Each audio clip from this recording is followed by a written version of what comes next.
నమస్కారం కే న్యూస్ కి స్వాగతం. హెడ్లైన్ చూద్దాం.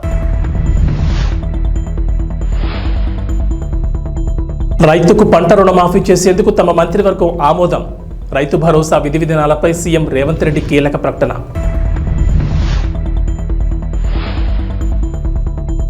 బీజేపీలో కలకలం. తెలంగాణ అధ్యక్ష పదవిపై రాజాసింగ్ సంచలన వ్యాఖ్యలు. వైసీపీకి చంద్రబాబు సర్కార్ షాక్. పార్టీ ఆఫీస్ కూల్చివేత, జగన్ సీరియస్. ఆంధ్రప్రదేశ్లో కొత్త ప్రభుత్వం కొలువుదీరింది. ముఖ్యమంత్రి నారా చంద్రబాబు నాయుడు మంత్రులు పాలనలో బిజీ అయ్యారు. ఈ క్రమంలో రాష్ట్రానికి విరాళాలు కూడా అందుతున్నాయి. తాజాగా కనెక్ట్ టు ఆంధ్రాకు దేవి సీఫుడ్ సంస్థ భారీ విరాళాన్ని అందజేసింది. కార్పొరేట్ సోషల్ రెస్పాన్సిబిలిటీ నిమిత్తం 5 కోట్ల విరాళాన్ని అందించింది. 5 కోట్ల విరాళానికి సంబంధించిన చెక్కును సంస్థ మేనేజింగ్ డైరెక్టర్ పోట్రు బ్రహ్మానందం శుక్రవారం సచివాలయంలో ముఖ్యమంత్రి చంద్రబాబును కలిసి అందజేశారు. దేవి సీఫుడ్స్ గతంలో కూడా విరాళాలను అందజేసింది. మరోవైపు ఆంధ్రప్రదేశ్ ప్రభుత్వం త్వరలో పునరుద్ధరించనున్న అన్నా క్యాంటీన్ నిర్వహణ కూడా విరాళాలు మొదలయ్యాయి.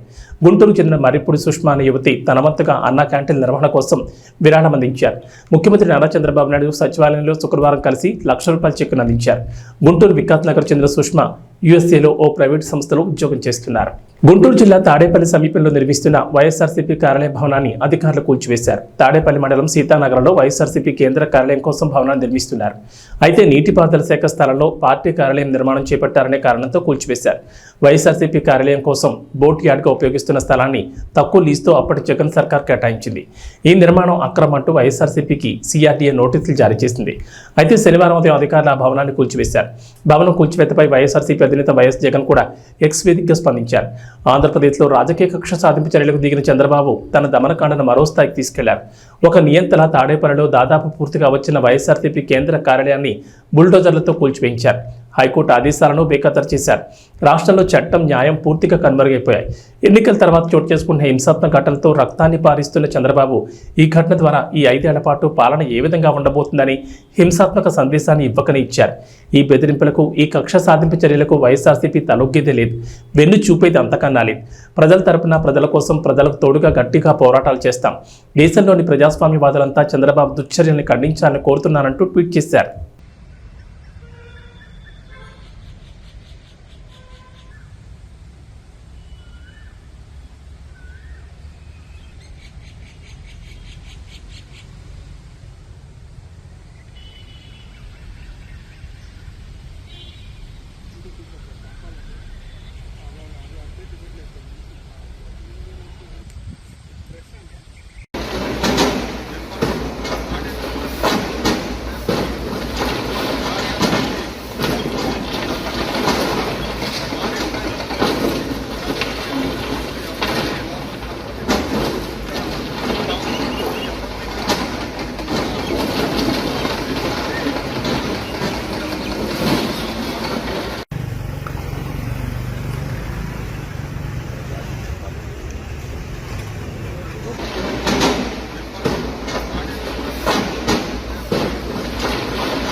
టీడీపీ సీనియర్ నేత చింతకాయల అయ్యన్న పాత్రుడు నేడు ఏపీ శాసనసభాపతిగా బాధ్యతలు స్వీకరించనున్నారు. స్పీకర్గా ఎన్నికైన వ్యక్తిని అధికార, విపక్ష నేతలు కలిసి ఆయన స్థానంలో కూర్చోబెట్టడం ఆనవాయితీ. అయితే స్పీకర్ బాధ్యతల స్వీకరణ కార్యక్రమానికి దూరంగా ఉండాలని వైసీపీ నిర్ణయించింది. మరోవైపు నేడు జగన్ పులివెందుల పర్యటనకు వెళ్లనున్నారు. ఉదయం 10 గంటలకు తాడేపల్లిలోని నివాసం నుంచి బయలుదేరి జగన్ పులివెందులు వెళ్తారు. 3 రోజుల పాటు ఆయన అక్కడే ఉంటారు. ఆంధ్రప్రదేశ్ అసెంబ్లీ సమావేశాలు రెండో రోజు జరగనున్నాయి. అయితే వైఎస్ఆర్సీపీ కీలక నిర్ణయం తీసుకుంది. ఇవాళ అసెంబ్లీకి వెళ్లకూడదని నిర్ణయించింది. ఏపీ శాసనసభ స్పీకర్గా నర్సీపట్నం సీనియర్ ఎమ్మెల్యే చింతకాల అయ్యన్న పాత్రుడు ఏకగ్రీవంగా ఎన్నికైన సంగతి తెలిసిందే. ఆయన ఇవాళ స్పీకర్గా బాధ్యతలు చేపట్టనున్నారు. ఈ క్రమంలో శాసనసభకు రాకూడదని వైఎస్ఆర్సీపీ నిర్ణయించింది. ఇవాళ జరిగే స్పీకర్ బాధ్యతల స్వీకరణ కార్యక్రమానికి దూరంగా ఉండాలని వైఎస్ జగన్ భావించినట్లు తెలుస్తోంది. అసెంబ్లీలో స్పీకర్గా ఎన్నికైన వారిని అధికార విపక్ష నేతలు కలిసి ఆయన స్థానంలో కూర్చోబెట్టడం ఎప్పటి నుంచో సంప్రదాయంగా వస్తోంది. అయితే ఎప్పటి నుంచో కొనసాగుతున్న ఈ ఆనవాయితీకి దూరంగా ఉండాలని వైఎస్ఆర్సీపీ నిర్ణయించిందట. ఈ కార్యక్రమంలో దూరంగా ఉంటుండగా ఇవాళ వైఎస్ జగన్ వ్యక్తిగత పర్యటన నిమిత్తం పులివెందులు వెళ్తున్నారు. వ్యవసాయం అంటే దండగ కాదు, పండగ చేయడమే కాంగ్రెస్ ప్రభుత్వ విధానమని, అందుకోసం రైతుకు పంట రుణమాఫీ చేసేందుకు తమ మంత్రివర్గం ఆమోదం తెలిపినట్లుగా సీఎం రేవంత్ రెడ్డి తెలిపారు. శుక్రవారం మంత్రివర్గ సమావేశం అనంతరం సీఎం రేవంత్ రెడ్డి మీడియాతో మాట్లాడారు. అసెంబ్లీ ఎన్నికల సమయంలో వరంగల్లో కాంగ్రెస్ నాయకుడు రాహుల్ గాంధీ చేసిన రైతు డిక్లరేషన్కు అనుగుణంగా అన్నదాతలకు ఏకకాలంలో 2 లక్షల రుణమాఫీ చేయనున్నట్లు రేవంత్ రెడ్డి ప్రకటించారు. కాంగ్రెస్ పార్టీ కానీ సోనియా గాంధీ కానీ ఏదైనా మాటిస్తే అది శిలాశాసనమని రేవంత్ రెడ్డి చెప్పుకొచ్చారు. ఎలాంటి అడ్డంకులు వచ్చినా ఎదుర్కొని నిలబడి ఇచ్చిన మాటను నిలబెట్టుకోవడం తమ నాయకులు గొప్పతనమని వివరించారు. ఈ క్రమంలోనే 2022 మే 6 వరంగల్లో రైతు డిక్లరేషన్ సభలో రాహుల్ గాంధీ రుణమాఫీ హామీ ఇచ్చారని గుర్తు చేసిన రేవంత్ రెడ్డి ఈ మేరకు 2 లక్షల పంట రుణాలు మాఫీ చేయాలని తన కేబినెట్ నిర్ణయం తీసుకున్నట్లు వివరించారు. లోక్సభ ఎన్నికల్లో తెలంగాణలోని సగం పార్లమెంట్ స్థానాలను గెలిచి ఊపు మీదన్న బీజేపీ రాష్ట్రంలో పార్టీని మరింత బలోపేతం చేసే దిశగా ప్రయత్నాలు చేస్తోంది. ప్రస్తుత అధ్యక్షుడు కిషన్ రెడ్డిని కేంద్ర మంత్రివర్గంలో తీసుకోవడంతో ఆయన స్థానంలో వేరొకరిని నియమించనున్నారు. కొత్త వ్యక్తికి పార్టీ అధ్యక్ష బాధ్యతలను అప్పగించే యోచనలో ఉంది. ఈ క్రమంలో గోషామహల్ బీజేపీ ఎమ్మెల్యే రాజాసింగ్ చేసిన వ్యాఖ్యలు ఆ పార్టీలో కలకలం రేపుతున్నాయి. దేశం ధర్మం పట్ల అవగాహన ఉన్న వ్యక్తిని కొత్త అధ్యక్షుడిగా నియమించాలని రాజాసింగ్ కోరారు. అంతేకాదు పార్టీలో అందరి అభిప్రాయాలు తీసుకున్న తర్వాత అధ్యక్షుడి ఎంపిక జరగాలని డిమాండ్ చేశారు. రాష్ట్రంలోని బీజేపీ ఎంపీలు ఎమ్మెల్యేల అభిప్రాయాలను పరిగణలోకి తీసుకోవాలని ఆయన ఓ వీడియోను విడుదల చేయడం గమనార్హం. తెలంగాణలో బీజేపీ బలం పెరుగుతోందని, వచ్చే ఎన్నికల్లో అధికారంలోకి రావడం ఖాయమని ఆయన ఆశాభావం వ్యక్తం చేశారు. మల్కాజ్గిరి ఎంపీ ఈటెల రాజేందర్కు పార్టీ పగ్గాలు అప్పగిస్తారనే ప్రచారం సాగుతున్న వేళ రాజాసింగ్ వీడియో కలకలం రేపుతోంది. టీఆర్ఎస్ నుంచి 2003లో రాజకీయ ప్రస్థానం ప్రారంభించిన ఈటెల రాజేందర్ సుదీర్ఘకాలం ఆ పార్టీలో ఉన్నారు. తెలంగాణకు తొలి ఆర్థిక మంత్రిగా, తర్వాత ఆరోగ్య శాఖ మంత్రిగా బాధ్యతలు నిర్వర్తించారు. వామపక్ష భావజాలం కలిగిన ఈటెల మాజీ ముఖ్యమంత్రి కె చంద్రశేఖరరావుతో విభేదాల కారణంగా టీఆర్ఎస్కు 2021లో రాజీనామా చేశారు. తన రాజకీయ భవిష్యత్తు కోసం ఆయన బీజేపీలో చేరారు. 2018 శాసనసభ ఎన్నికల్లో కరీంనగర్ ఎమ్మెల్యేగా గెలిచిన గంగుల కమలాకర్ ఎన్నికను సవాల్ చేస్తూ ఆయనపై పోటీ చేసిన ప్రస్తుత కేంద్ర మంత్రి బండి సంజయ్ హైకోర్టులో పిటిషన్ దాఖలు చేశారు. తాజాగా ఈ కేసులో అడ్వకేట్ కమిషన్ ముందు హాజరు కావాలని ఎంపీ బండి సంజయ్ను తెలంగాణ హైకోర్టు శుక్రవారం ఆదేశించింది. ఒకవేళ అడ్వకేట్ కమిషన్ ముందు హాజరై వాంగ్మూలం ఇవ్వని పక్షంలో ఎన్నికల పిటిషన్ను మూసివేస్తామని స్పష్టం చేసింది. అనంతరం తదుపరి విచారణను జూలై 8కి వాయిదా వేసింది. 2018 ఎన్నికల్లో కరీంనగర్ నియోజకవర్గంలో టీఆర్ఎస్ అభ్యర్థిగా గంగుల కమలాకర్, బీజేపీ తరఫున బండి సంజయ్ పోటీ చేశారు. ఈ ఎన్నికల్లో గంగుల విజయం సాధించగా ఈ ఎన్నిక చెల్లదని 2019లో బండి సంజయ్ హైకోర్టులో పిటిషన్ వేశారు. దీనిపై విచారణ చేపట్టిన హైకోర్టు ఇరుపక్షాల సాక్ష్యాల నమోదుకు రిటైర్డ్ జిల్లా జడ్జి కె శైలజను అడ్వకేట్ కమిషన్గా నియమించింది. అయితే ఈ కమిషన్ ముందు వాంగ్మూలం ఇవ్వడానికి బండి సంజయ్ చాలాసార్లు వాయిదాలు తీసుకున్నారు. ఈ అంశంలో ఆయనకు హైకోర్టు జరిమానా కూడా విధించింది. ప్రభాస్ కల్కి మీద ఉన్న అంచనాలు అందరికీ తెలిసిందే. సరైన ప్రమోషన్స్ చేయడం లేదు, జనాల్లోకి ఇంకా తీసుకెళ్లడం లేదని చిత్ర యూనిట్ మీద డార్లింగ్ ఫ్యాన్స్ ఫైర్తో ఉన్నారు. అంతేకాకుండా ఈ మూవీకి సంబంధించిన అప్డేట్లు కూడా సరైన టైంకి ఇవ్వడం లేదని మండిపడుతున్నారు. ఈ మూవీ నుంచి 2 ట్రైలర్లను వదిలారు. అయితే ఈ 2 ట్రైలర్లు ఒకదాని మించి ఒకటి ఉన్నాయి. మరీ ముఖ్యంగా శుక్రవారం రాత్రి వదిలిన రిలీజ్ ట్రైలర్ పూర్తిగా యాక్షన్ ప్యాక్డ్, ఫుల్ ఎమోషనల్గా సాగింది. కల్కి దేశ విదేశాల్లో రిలీజ్ కాబోతోంది. అయితే ఈ కల్కి మూవీ మీద నేషనల్ వైడ్గా ఫోకస్ ఉంది. కానీ బాలీవుడ్ బిగ్ సెలబ్రిటీలు, టాలీవుడ్ టాప్ స్టార్స్ ఈ కల్కి గురించి పట్టించుకుంటున్నట్లుగా లేదు. ఏ ఒక్క టాప్ హీరో కూడా ఈ మూవీకి సంబంధించిన ట్రైలర్ల మీద రియాక్ట్ అవ్వడం లేదు. దుల్కర్, విజయ్ దేవరకొండ వంటి వారు ట్రైలర్ మీద స్పందించారు. ఈ ఇద్దరు కూడా సినిమాలో ఉన్నారనే టాక్ వినిపిస్తోంది. మొన్నటి వరకు ఉత్తర పాత్రలో మృణాలని అనుకున్నారు, కానీ మాళవిక నాయాన్ని చూసి అంతా షాక్ అయ్యారు. విజయ్ దేవరకొండ, దుల్కర్ పాత్రలు ఉన్నాయో లేదో తెలియాలంటే ఇంకో 5 రోజులు ఆగాల్సిందే. ఇక సినిమా విడుదల తేదీ దగ్గర పడుతోంది, కానీ ప్రమోషన్స్ మాత్రం స్పీడ్ పెంచడం లేదు. టీమ్ ఇంటర్వ్యూ లేవు, ఈవెంట్లు లేవు. నాగ్ అశ్విన్ మాత్రం కథలు ఏవో చెప్పేస్తున్నాడు. కల్కి ప్రపంచాన్ని ముందుగా పరిచయం చేస్తున్నాడు. ఇంత భారీ స్థాయిలో రాబోతున్న కల్కి మీద 2 ట్రైలర్ల మీద టాలీవుడ్ నుంచి బడా హీరోల స్పందన కరువైంది. వాళ్లకు ఈ ట్రైలర్ నచ్చలేదు, అతను కల్కి మీదే ఇంట్రెస్ట్ లేదో తెలియడం లేదు. మరి సినిమా రిలీజ్ అయిన తర్వాత కూడా ఇదే మౌనాన్ని కంటిన్యూ చేస్తారా అన్నది చూడాలి. శ్రీకాకుళం జిల్లా ఇచ్చాపురం సోంపేట మండలం రాజాం గ్రామానికి చెందిన డొక్కరి చిరంజీవి, మందస్సు మండలం జిల్లోండకు చెందిన కొర్రాయి సునీత అనే యువతి గత కొంతకాలంగా ప్రేమించుకున్నారు. ఇంట్లో వాళ్ళకి చెప్పి పెళ్లి చేసుకుంటానని అమ్మాయిని నమ్మించి లొంగ తీసుకున్న యువకుడు సినిమాలు, పార్కులు అన్ని తిరిగి చివరికి చేతులెత్తేయడంతో అమ్మాయికి ఏం చేయాలో తెలియక ప్రియుడి ఇంటి ముందు 2 రోజులుగా ధర్నాకు దిగింది. విషయం తెలుసుకున్న వాళ్ళ చిన్నాన్న అమ్మాయితో కలిసి పోలీస్ స్టేషన్లో ఫిర్యాదు చేశారు.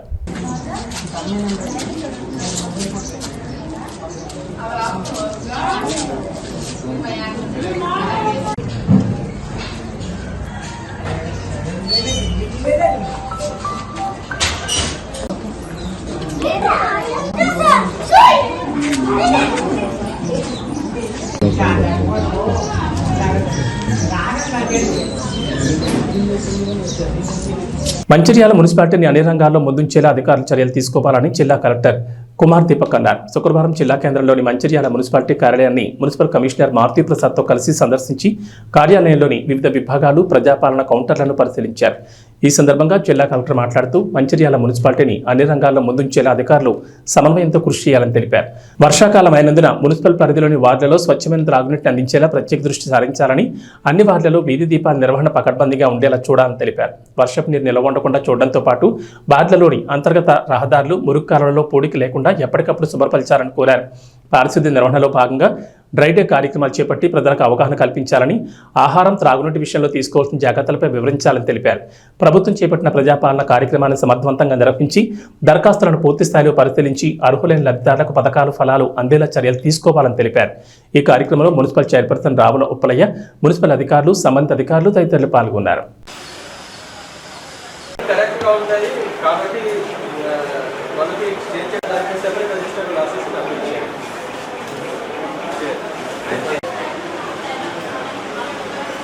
అనంతపురం జిల్లా గుత్తిపట్నంలోని ఏబీఆర్ఈ టెక్నో స్కూల్లో ప్రభుత్వ నిబంధనలకు విరుద్ధంగా స్కూల్ యాజమాన్యం నడిపిస్తున్నారంటూ ఎస్ఎఫ్ఐ నాయకులు ధర్నా చేపట్టారు.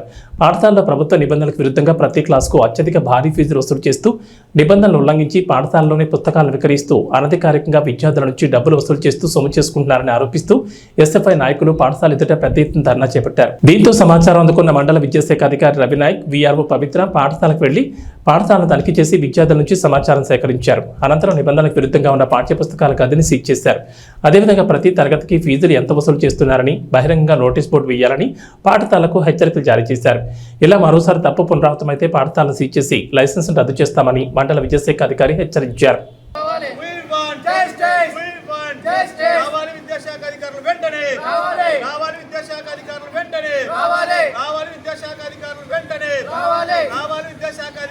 పాఠశాలపై చర్యలు వెంటనే తీసుకోవాలి. విద్యను వ్యాపారం చేసిన ప్రైవేట్ కార్పొరేట్ పాఠశాలపై చర్యలు వెంటనే తీసుకోవాలి. బుక్ స్టాల్ వెంటనే విద్యను వ్యాపారం చేసిన ప్రైవేట్ పాఠశాలపై చర్యలు వెంటనే తీసుకోవాలి. విద్యను వ్యాపారం చేసిన ప్రైవేట్ పాఠశాలపై చర్యలు వెంటనే తీసుకోవాలి. గుత్తిపట్టణంలో ఉన్న ప్రైవేట్ స్కూల్స్ అనేవి విత్తన వ్యాపారం చేసి విచ్చలవిడిగా వ్యాపారం చేస్తున్నాయి సార్. అన్ని స్కూల్స్లో కూడా బుక్స్ స్టాల్స్ పెట్టి ఈరోజు వ్యాపారం చేస్తున్నాయి. అదేవిధంగా ఈ ఏవిఆర్ స్కూల్లో కూడా బుక్కి సంబంధించిన లోపల ఒక డంపింగ్ ఉంది. వెంటనే, ఎందుకంటే ఈరోజు ఈ ప్రైవేట్ పాఠశాలల పైన ముఖ్యంగా అధికారులు కూడా, విద్యాశాఖ అధికారులు కూడా కొంచెం నిర్లక్ష్యంగా వ్యవహరిస్తున్నారు. ఎందుకంటే ఈరోజు ఇక్కడున్న గుత్తిపట్టణంలో ఉన్న ప్రతి ఒక్క స్కూల్లో హాస్టల్స్ పేరుతోన ఈరోజు ఈ ఫీజుల పేరుతో రకరకాల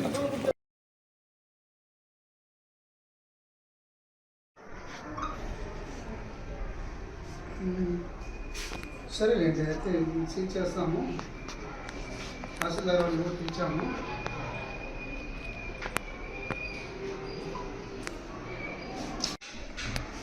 ఏరియానా ఇది వచ్చేసి ఆర్ఎస్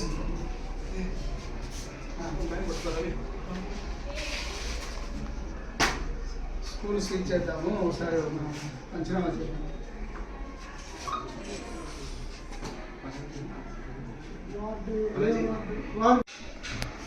ఏరియానా ఇది వచ్చేసి ఆర్ఎస్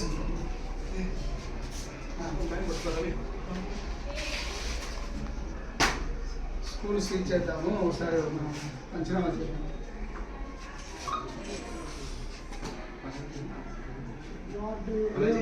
వార్డు ఏది అయ్యే ఇది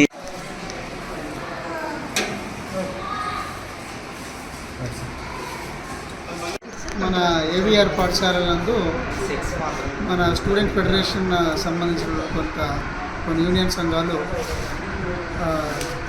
పాఠశాలలో ఏదైతే అనధికారికంగా ఉన్నటువంటి స్టడీ మెటీరియల్ గుర్తించి వాటిని నిల్వ చేయడమే కాకుండా తల్లిదండ్రులకు అధిక ధరలలో అమ్ముతున్నారనేటువంటి విషయం పైన పాఠశాల ప్రిన్సిపల్ గారిని సంప్రదించి వివరణ కోరితే వారికి సరైన సమాధానం రాకపోవడంతో వారు ధర్నా చేయడం జరిగింది. ఆ విషయాన్ని సదరు స్టూడెంట్ యూనియన్స్ మండల విద్యాశాఖ అధికారిగా నాకు చెప్పడం జరిగింది. వారి పిలుపు మేరకు పాఠశాలను సందర్శించి మరి పాఠశాలలో ఉన్నటువంటి యొక్క స్టడీ మెటీరియల్ని చూడడం జరిగింది. అయితే ఈ స్టడీ మెటీరియల్ అన్నీ కూడా మనకు ఉన్నటువంటి ఏదైతే గ్రౌండ్ రూల్స్ ఉన్నాయో ఆ గ్రౌండ్ రూల్స్కి వ్యతిరేకంగా ఈ మెటీరియల్ని మనం గమనించడం జరిగింది. కాబట్టి ఈ మెటీరియల్ అన్నింటినీ కూడా సీజ్ చేసి తదుపరి ఏ బుక్స్ కూడా అమ్మకుండా చేద్దామని చెప్పేసి ఉద్దేశంతో ఎక్కడైతే సామాగ్రిని భద్రపరిచారో ఆ భద్రపరిచినటువంటి గదిని ఈరోజు మేము సీజ్ చేస్తున్నాం. మరి ఈ విషయాన్ని సీజ్ చేసేటువంటి విషయాన్ని సందర్భంగా మన తహసీల్దార్ మేడం గారికి అలాగే ఎంపీడీఓ సార్ గారికి కూడా విషయం తెలియజేశాం. మరి వారి సమక్షంలోనే ఈ యొక్క పాఠశాల బిల్డింగ్ని ఎక్కడైతే సామాగ్రి ఉందో ఆ సామాగ్రి గదిని సీజ్ చేస్తున్నాం. తదుపరి ఈ సీజ్ చేసేటువంటి విషయాన్ని 3-man కమిటీగా ఉన్న మేము, తర్వాత తహసీల్దార్ మేడం గారు అలాగే ఎంపీడీఓ గారు ఒక నోటీస్ ఇచ్చి ఆ నోటీస్ ద్వారా వచ్చినటువంటి సమాచారాన్ని మరి పరిశీలించి తదుపరి చర్యలకి ఉన్నతాధికారులకు నివేదిక పంపిస్తాము. వారు తీసుకున్నటువంటి నిర్ణయాలపైన తదుపరి చర్యలు తీసుకుంటాం. విజయవాడలోని ఎలక్ట్రిసిటీ కాలనీ ప్రభుత్వ వెలుగుబడిన తరగతుల బాలల వసతి గృహాలను ఆకస్మికంగా తనిఖీ చేశారు. ఈ సందర్భంగా విద్యార్థులతో మంత్రి సవితం మాట్లాడుతూ అందరూ బాగా చదువుకుని ఉన్నత స్థాయికి ఎదగాలని, మీకే సమస్య ఉన్నా నేరుగా తనకే ఫోన్ చేయొచ్చని విద్యార్థులకు మంత్రి ఫోన్ నెంబర్ ఇచ్చారు.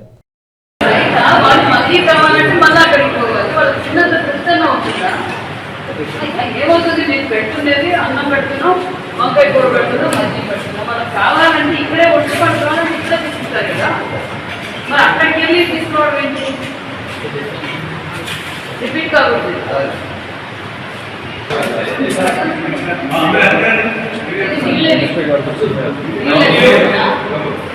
ఈ డైనింగ్ హాల్లో వాటర్ పెట్టడం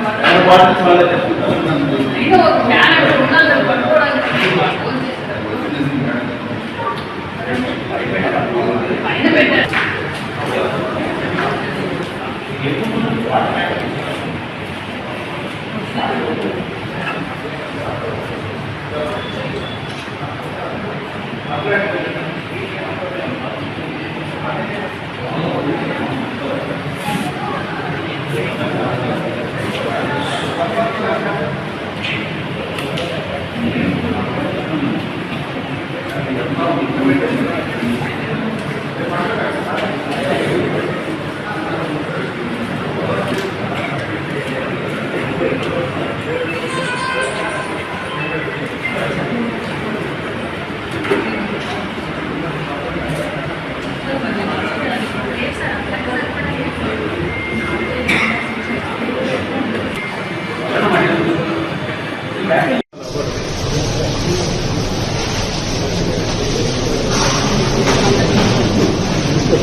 బాగా చదువుకోవాలి.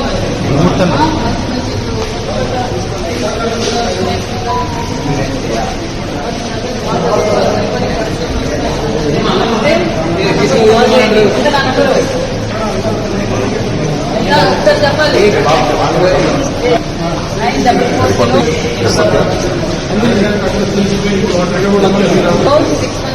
9106102001 నాకు ఫోన్ చేసి ఎవరైనా చెప్పాలి. T20 ప్రపంచ కప్ ఆరంభం టోర్నీలో టైటిల్ సాధించిన భారత్ ఆ తర్వాత మళ్లీ విజేతగా నిలవలేకపోయింది. సెమీఫైనల్, ఫైనల్ చేరిన కప్పును మాత్రం గెలవలేకపోయింది. అయితే ఈసారి మాత్రం అదిరే ప్రదర్శన చేస్తున్న టీమిండియా టైటిల్ దిశగా వడివడిగా అడుగులేస్తోంది. ఓటమి అనేది లేకుండా సెమీఫైనల్ దిశగా దూసుకెళ్తోంది. కాగా 17 ఏళ్ల నిరీక్షణకు తెరదించుతూ భారత్ ఈసారి T20 ప్రపంచ కప్ టైటిల్ గెలవనుంది. ఈ విషయాన్ని Australia star player Pat Cummins పరోక్షంగా వెల్లడించాడు. అదేంటి, కమిన్స్ ఇప్పుడు చెప్పాడు, ఈ విషయంపై అతడు మాట్లాడలేదుగా అని అంటారా? అవును, అతడు ఈ విషయంపై మాట్లాడలేదు, కానీ తన ప్రదర్శనతోనే టీమిండియా టైటిల్ గెలుస్తుందని పరోక్షంగా చెప్పేశాడు. ఇవి బులెటిన్ విశేషాలు. నమస్కారం.